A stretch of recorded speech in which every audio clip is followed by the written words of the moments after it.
जिनके लाशों पर पग धरकर आजादी भारत में आई, वो अब तक है खाना बदोश, गम की काली आंधी छाई। हिंदू के नाते उनका दुख कहने में तुम्हें लाज है आती, तो सीमा के उस पार चलो सभ्यता जहां कुचली जाती।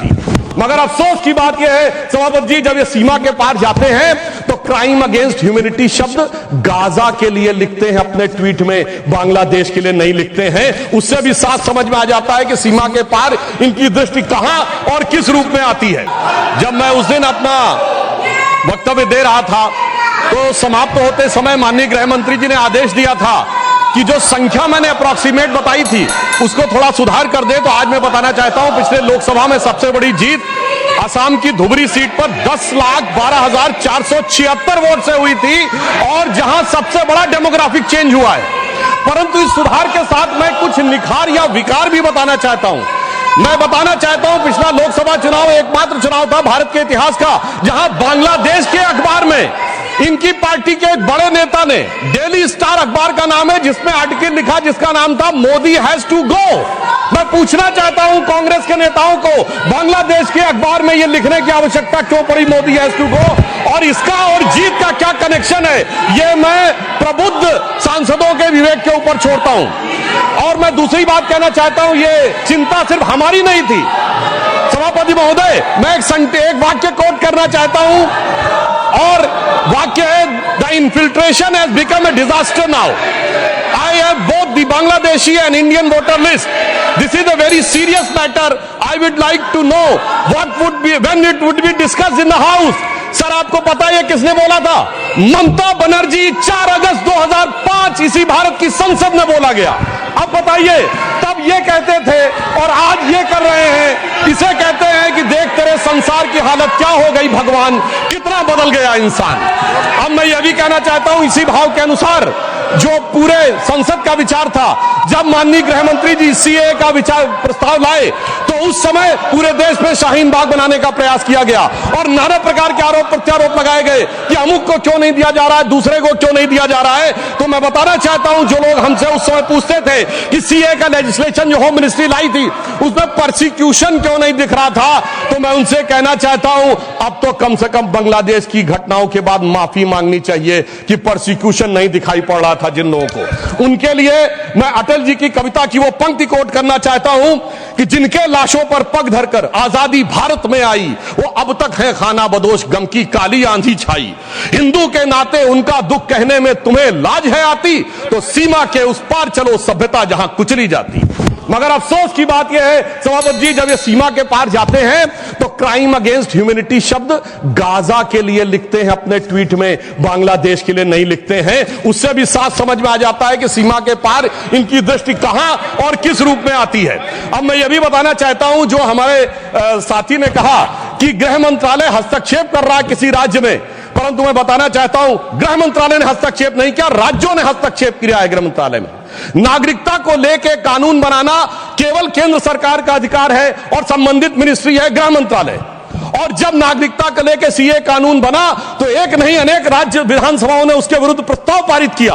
तो अपने फैक्ट को चेक कर लें, यह गृह मंत्रालय में राज्यों का हस्तक्षेप था, विपक्षी राज्यों का, और इसी के साथ साथ संविधान के लिए भी बहुत बड़े खतरे की बात थी, क्योंकि केंद्र से पारित कानून के विरुद्ध कोई राज्य सरकार नहीं बोल सकती। हाँ, रही बात इसको जो इनके दिल में दर्द है कि एजेंसीज के कारण बहुत से नेता जेल में जा रहे हैं, तो मैं याद दिलाना चाहता हूं सभापति महोदय, जो हमारी सरकार पर आरोप लगाते हैं, तो जब सोनिया जी और राहुल जी पे केस दर्ज हुआ था, अक्टूबर 2013 था, दिल्ली हाईकोर्ट के द्वारा हमारी सरकार नहीं थी। कनिमोझी राजा जी जेल गए थे 2011 में, हमारी सरकार नहीं थी। सुरेश कालमाड़ी जेल गए 2010 में, हमारी सरकार नहीं थी। शिबू सोरेन जेल गए 2006 में, हमारी सरकार नहीं थी। मधु कौड़ा जेल गए 2008 में, हमारी सरकार नहीं थी। मुलायम सिंह मायावती जी पे केस हुए 2004 में, हमारी सरकार नहीं थी। करुणानिधि जी जेल गए 2000 में, लालू यादव जी जेल गए 1997 में, झारखंड मुक्त मोर्चा रिश्वत काट 1994 में, और सर राजीव गांधी जी पे आरोप 87 में और एफआईआर 1990 में। मेरे भाई, हम लोग पढ़ाई की एज से प्रौढ़ावस्था में आ गए, आप लोगों को अंदर बाहर कोर्ट कचहरी का चक्कर काटते देखते हुए, और फिर 2014 के बाद की पर्ची हमारे नाम की फाड़ रहे हैं। मुझे लगता है ये बिल्कुल तथ्यों के विपरीत है। ईमानदारी से उनको आत्मावलोकन करने का प्रयास करना चाहिए, बजाय कि आरोप लगाने के ऊपर। हाँ, एक बात मैं जरूर कहना चाहता हूं, गृह मंत्रालय ने एक बहुत बड़ा काम इस कार्यकाल में जानते क्या किया? इस देश को वास्तविक रूप में सेकुलर बना दिया, समग्र रूप से सेकुलर बना दिया। सर, वो क्या था? 1976 में जब कॉन्स्टिट्यूशन अमेंडमेंट करके सेकुलर वर्ड जोड़ा गया कॉन्स्टिट्यूशन में, तो कश्मीर की विधानसभा ने उसे एक्सेप्ट नहीं किया था। इसलिए इस देश में एक ही राज्य था जो संवैधानिक दृष्टि से सेकुलर नहीं था। सर 5 अगस्त 2019 को जब धारा 370 हटी तो यह वास्तविक अर्थों में पूरा देश सेकुलर हो गया। इसके लिए मुझे लगता है गृह मंत्रालय को बधाई दी जानी चाहिए। और एक और मैं बात कहना चाहता हूं सर, अभी विश्व का सबसे बड़ा आयोजन कुंभ मेला हुआ। इसके लिए उत्तर प्रदेश की सरकार की तो प्रशंसा की जा सकती है, इसमें कोई दो राय नहीं है, परंतु यह भी सत्य है सर, इतना बड़ा आयोजन हुआ और किसी प्रकार की कोई अप्रिय घटना, एक दुर्घटनावश होने वाली उस भगदड़ के अलावा क्या कोई गोली चली, कोई पटाखा फूटा, कोई सुरक्षा को लेकर अटैक हुआ? यदि यह नहीं हुआ तो मैं मानता हूं इसके लिए सुरक्षा एजेंसियों की सतर्कता और उसके लिए गृह मंत्रालय की जो सजगता थी वो भी बधाई का पात्र है। और वैसे मैं एक शब्द और कहना चाहूंगा सर, जो कुछ कुंभ मेले में दिखाई पड़ा था उसको कम से कम मैं निगेटिव बात न कह के एक पॉजिटिव बात कहना चाहूंगा। अनेक विदेश से लोग आए, 66 करोड़ लोग आए, लाखों लोग विदेश से आए, 73 देशों के राजनयिक आए, 100 से अधिक लोग आए और वो आकर यहां देखकर क्या चौंक जाते थे सभापति महोदय। कोई कहता था दुनिया में सब कुछ पैसे के लिए होता है, मार्क्स, तो कोई कहता था सब फिजिकल प्लेजर के लिए होता है, फ्रायड, तो कोई कहता था नेम एंड फेम के लिए होता है। परंतु जब हमारे यहां नागा सन्यासियों को देखते थे तो पश्चिम के लोग आके जानते कि वो चौंक जाते थे। उसे एक पंक्ति में कहूं कि वो सुख खोजे भौतिकता में, मदिरा में, मांस की बोटी में, ये भस्म रमाए अपने तन पर खुश हैं सिर्फ लंगोटी में। और सभापति महोदय, मार्क्स भी फेल, मैक्स वेबर भी फेल, फ्रायड भी फेल।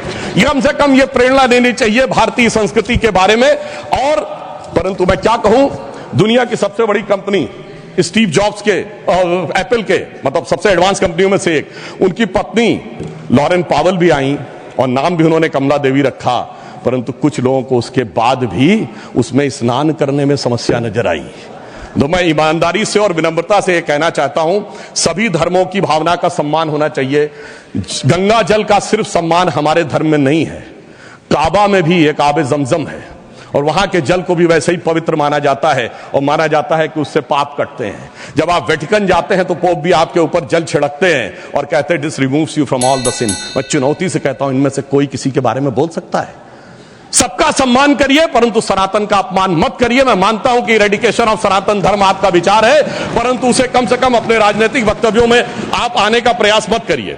परंतु मैं एक बात और कहना चाहता हूं, अभी हमारे डीएमके के लोग डिलिमिटेशंस के बारे में बोल रहे थे, उनकी कंसर्न समझी जा सकती है, परंतु मैं सिर्फ एक बात कहूं सर, जनसंख्या का यदि उनको लगता है कि किसी जगह विचार बढ़ रहा है संख्या और किसी जगह नियंत्रित है, चूंकि उन्होंने नियंत्रित की है, तो सर ये सिर्फ ज्योग्राफी पर ही है कि सोसाइटी पर भी लागू होगा। अगर किसी समूह ने, धार्मिक समूह या मजहबी समूह की जनसंख्या बढ़ी है और दूसरे ने नियंत्रित किया है, सर वहां पर तो नहीं चर्चा होनी चाहिए, सिर्फ ज्योग्राफी पे होनी चाहिए, सोसाइटी पे नहीं होनी चाहिए। और मैं ईमानदारी से कहना चाहता हूं, यदि विचार जनसंख्या नियंत्रण का कानून लाने का समर्थन करिए तो मुझे लगता है इस विषय के ऊपर ईमानदारी से काम करने का प्रयास करना चाहिए। अब मैं एक और बात कहना चाह रहा हूं सर, टैक्स कहना चाह रहा हूं कि राज्यों का समन्वय भी केंद्र सरकार के गृह मंत्रालय के अंडर में आता है, परंतु राज्यों का समन्वय का विषय दोनों तरफ से होता है। राज्यों के ऊपर भी दायित्व है समन्वय का और केंद्र के ऊपर भी दायित्व है। इसीलिए मैं कहना चाहता हूं, परंतु जब ऐसी बातें उठती हैं कि किसी राज्य का कोई मंत्री कहता है कि टैक्स कलेक्शन वहां ज्यादा हो रहा है तो हमें अलग हो जाना चाहिए, तो किसी राज्य का मंत्री उत्तर भारत के किन्हीं राज्यों के लिए या बिहार के लिए आपत्तिजनक बातें कहना शुरू करता है, इससे राज्यों का जो समन्वय है वो गिरता है।